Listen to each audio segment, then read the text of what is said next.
Welcome back. If you're trying to keep or get to a healthy weight, it's very common to be keeping an eye on fat, but do you know there are some different types of body fat? Well, here to tell us more about that, we welcome Dr. Julie Swindler from Medical Bariatrics of Lexington, who's here monthly with segments on weight loss.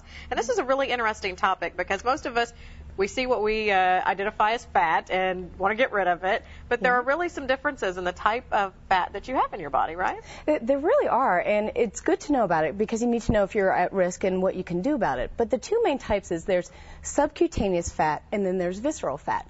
Now, the subcutaneous fat is basically the fat on the outside. It's over the muscle. It's right under the skin. It's the stuff that you can see and hold on to, causes the dimpling in the cellulite.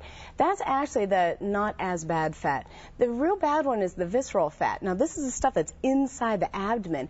It's under the muscle, and it surrounds the organs and actually can infiltrate through the different organs and even like strangulate the heart.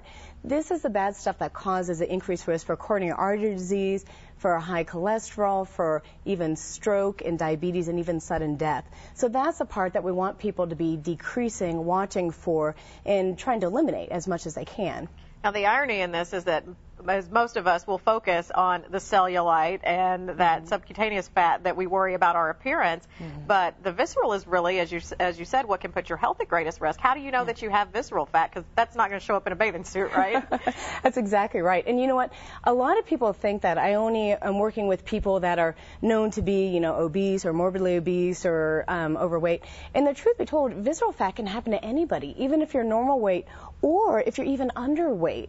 And since you can't see it or hold on to it, you really don't even know if you have it unless you do a true MRI. And since we don't typically do MRIs on people, it's not something that we standardly do. So the best thing is to know first your risk and then how to eliminate it or decrease it the best that you possibly can. So that's kind of what you're looking for.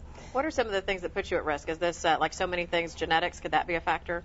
Genetics do play a role, for sure. The people that have the apple body shape, it's called an androidal shape, they're at the highest risk. So if you've ever heard anyone say, I don't understand, I have these little chicken legs, but then I have everything here, that should put up a red flag as in, uh-oh, I bet I have some visceral fat going on. So look at your family members. The people that have the wider hips and thighs, those are the ones that are a little bit less of a risk, though you still can have it, so you still need to be careful and watch for it.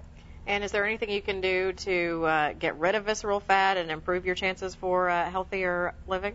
Yeah, the biggest thing, a lot of people, when I talk about visceral fat, they get scared and say, uh-oh, I'm going on a diet then today, right now. And truth be told, we always say fad diets never work, yo-yo diets don't work. It's always lifestyle change, and of course nutrition plays a role. But on this one, the biggest way to decrease it is exercise. The people that consistently exercise, and what we now know is about 30 minutes brisk walking 6 days a week, that's going to be what's needed to help prevent the increase in the visceral fat.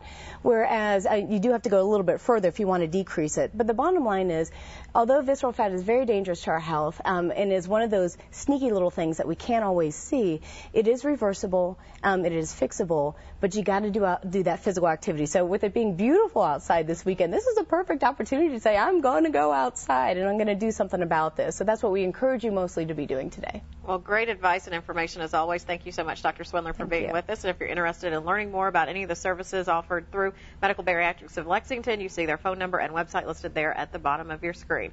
But we'll be back at that great looking forecast that will be definitely worth some outdoor activity for. Stay with us.